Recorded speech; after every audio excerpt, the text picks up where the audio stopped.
WA building inspectors say homes are being built with more defects than ever before. Unlicensed tradesmen are being blamed, with dodgy plastering and roof leaks among the top complaints.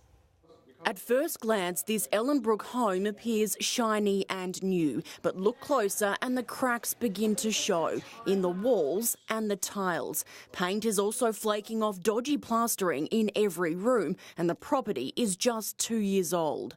Incredibly frustrating, because you think that there's regulations and laws are there to protect you. Add to that a Building 101 fail with an unlevel kitchen bench. To fix up the sink, I put in some packers here.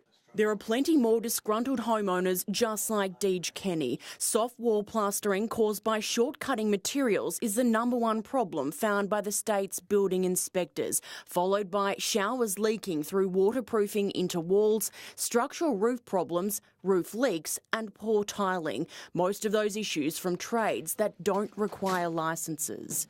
I think we're seeing a substantial increase in the amount of building defects, the amount of poor building workmanship over the last 12 months, more than we've ever seen. The Building Commission admits the mining and construction boom gave way to some substandard workmanship, complaints soaring from 815 in 2012 to 964 in 2015, but dropping in the last financial year. It's always possible that some defects can turn up in any build, but we don't see evidence of a systemic problem.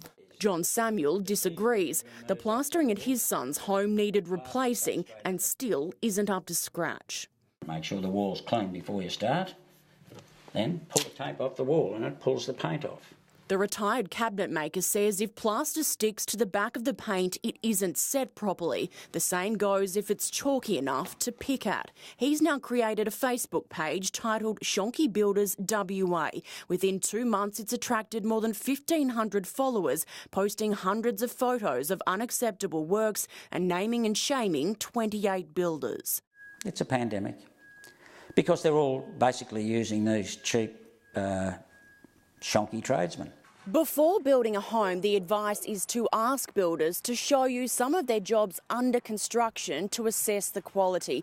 Then engage a building inspector to keep a close watch throughout the project. An ounce of prevention is worth a pound of cure. Renee Henry, 9 News.